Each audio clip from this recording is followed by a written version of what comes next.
দুনিয়ার মধ্যে যত বেশি ওয়েব অ্যাপের ব্যবহার হচ্ছে, জাভাস্ক্রিপ্টের পপুলারিটি ততই বৃদ্ধি পাচ্ছে। বর্তমান সময়ে জাভাস্ক্রিপ্টকে আমরা প্রায় সব জায়গায় ব্যবহার করি, যা জাভাস্ক্রিপ্ট প্রথম দিক দিয়ে আমরা কখনোই ব্যবহার করতাম না। সাবমেরিন, রকেট, মোবাইল সহ আপনার হাতের সামান্য স্মার্ট ওয়াচেও সামান্য হলেও জাভাস্ক্রিপ্ট ব্যবহার করা হয়ে থাকে। যদি আমরা স্ট্যাক ওভারফ্লো দেখি তো 2024 সালে এসে দুনিয়ার সবচেয়ে পপুলার ল্যাঙ্গুয়েজ জাভাস্ক্রিপ্ট। আবার দুনিয়ার সবচেয়ে হেটেস্ট ল্যাঙ্গুয়েজ কোনটি? সেটাও জাভাস্ক্রিপ্ট। সো হ্যালো এভরিওয়ান, আজকের এই চমৎকার ভিডিওতে আমরা আলোচনা করব দুনিয়ার সবচেয়ে পপুলার ল্যাঙ্গুয়েজ জাভাস্ক্রিপ্ট নিয়ে। তো আর দেরি কেন, চলুন শুরু করি। এই ভিডিওতে আমরা আলোচনা করব জাভাস্ক্রিপ্টের জন্ম কবে হয়েছে, জাভাস্ক্রিপ্ট মানে কি, কেন জাভাস্ক্রিপ্ট দুনিয়ার সবচেয়ে পপুলার ল্যাঙ্গুয়েজ এবং কোথায় কোথায় জাভাস্ক্রিপ্ট ব্যবহার করা হয়। তো বিগিনারদের সবচেয়ে বেশি প্রশ্ন জাগে, হোয়াট ইজ জাভাস্ক্রিপ্ট? যদি আমরা উইকিপিডিয়া দেখি তো ডেফিনেশন হলো, JavaScript is high-level, open just-in-time compiled and multi-paradigm. It has curly bracket syntax, dynamic typing, prototype-based object orientation and first-class function. এটা হচ্ছে উইকিপিডিয়া ডেফিনেশন, কিন্তু আমি শিওর আপনারা কিছুই বোঝেননি। তো চলুন জাভাস্ক্রিপ্টের এই ডেফিনেশনের বাইরে ওয়েব ডেভেলপমেন্টে জাভাস্ক্রিপ্টের কী কাজ চলুন দেখে নেওয়া যাক।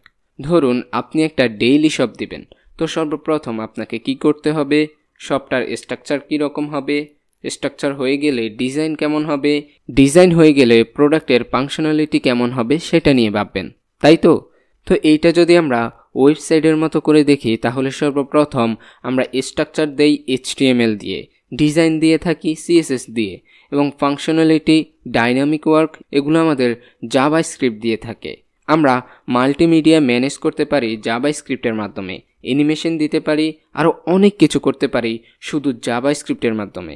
যদি আমরা গুগলে দেখি দুনিয়ার মধ্যে 1.3 বিলিয়ন ওয়েবসাইট রয়েছে, যার মধ্যে 91% ওয়েবসাইটে কোনো না কোনোভাবে জাভাস্ক্রিপ্ট ব্যবহার করা হচ্ছে। এর মানে পুরো ওয়েবের দুনিয়া এখন জাভাস্ক্রিপ্টের হাতে। তো এই পপুলার ল্যাঙ্গুয়েজের জন্ম কিভাবে হয় চলুন একটু ইতিহাস দেখি। 1995 সালে নেটস্কেপ ন্যাভিগেটরের একজন প্রকৌশলী ব্র্যান্ডন আইচ মাত্র 10 দিনে এই স্ক্রিপ্টেড ল্যাঙ্গুয়েজ তৈরি করেন। তো ব্র্যান্ডন স্যারের এই স্ক্রিপ্টেড ল্যাঙ্গুয়েজের প্রথম নাম দেওয়া হয় মোকা।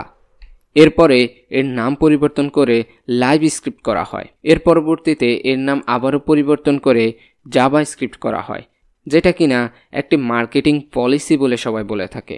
জাভাস্ক্রিপ্ট এবং জাভার মধ্যে কোনো মিল না থাকা সত্ত্বেও শুধুমাত্র মার্কেটিংয়ের জন্য জাভাস্ক্রিপ্ট নাম দেওয়া হয়। প্রোগ্রামিংয়ে সকলে এমনটাই ভেবে থাকে। বিগিনারদের কাছে জাভা আর জাভাস্ক্রিপ্ট এক ধোলাশয়ের নাম। গোলাপ এবং গোলাপ যেমন এক না, তেমনি জাভা আর জাভাস্ক্রিপ্ট এক না। তো চলুন এবার ফাংশনালিটি নিয়ে আলোচনা করা যাক।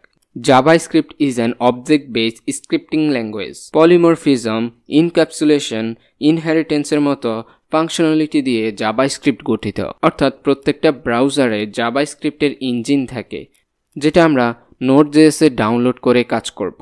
এর মানে জাভাস্ক্রিপ্ট শুধু ব্রাউজারে লিমিটেড না, জাভাস্ক্রিপ্ট সার্ভার এবং ব্যাকএন্ডেও ব্যবহার করতে পারবো। এবার আমরা কথা বলবো পপুলারিটি নিয়ে। দুনিয়ার মধ্যে 150-এরও বেশি ল্যাঙ্গুয়েজ রয়েছে। যদি আমরা স্ট্যাক ওভারফ্লো দেখি তাহলে পপুলারিটির দিক দিয়ে সর্বপ্রথমে অবস্থান রয়েছে, অর্থাৎ টপ সেশনে রয়েছে জাভাস্ক্রিপ্ট। তো কেন এটি এত বেশি popular? The first reason is easy to learn, অর্থাৎ প্রত্যেক স্টুডেন্টই ভাবে তার এমন একটা ল্যাঙ্গুয়েজ শেখা উচিত খুব বেশি পরিশ্রম করা না লাগে এবং কোড বুঝতে তার সহজ মনে হয়।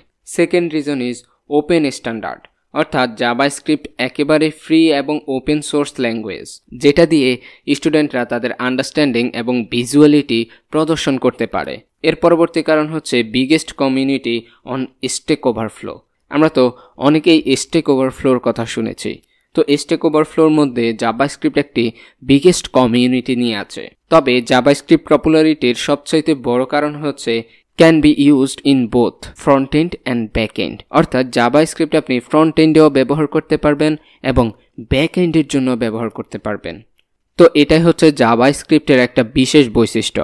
শুধু এটাই নয়, ফ্রন্ট এন্ড এবং ব্যাক এন্ডে বলেন জাভাস্ক্রিপ্টে রয়েছে বিশাল বিশাল ফ্রেমওয়ার্ক, যেগুলো খুবই জনপ্রিয় এবং পপুলারিটির দিক দিয়ে যাদের তুলনাই হয় না, যেমন angular JS, react JS, view JS, এরকম নানান ফ্রেমওয়ার্ক রয়েছে জাভাস্ক্রিপ্টের। সুতরাং 2024-এ এসে জাভাস্ক্রিপ্ট যে পরিমাণে আপডেট হয়েছে, আপনার উচিত জাভাস্ক্রিপ্টে আপনার ক্যারিয়ার গড়ে তোলা। সুতরাং আমাদের এই প্লেলিস্টটা আপনাদের জন্য গড়ে তুলবে একটি জাভাস্ক্রিপ্ট বিল্ড আপ ফ্রেমওয়ার্ক। তো পরবর্তী ভিডিও থেকে আপনারা পেয়ে যাবেন জাভাস্ক্রিপ্টের এই বিল্ড আপ ফ্রেমওয়ার্ক প্লেলিস্টটি, যেখানে আমরা জাভাস্ক্রিপ্টের পাশাপাশি একটি ফ্রেমওয়ার্ক শিখব, যেটা হচ্ছে রিঅ্যাক্ট জেএস। তো দেখা হচ্ছে পরবর্তী ভিডিওতে।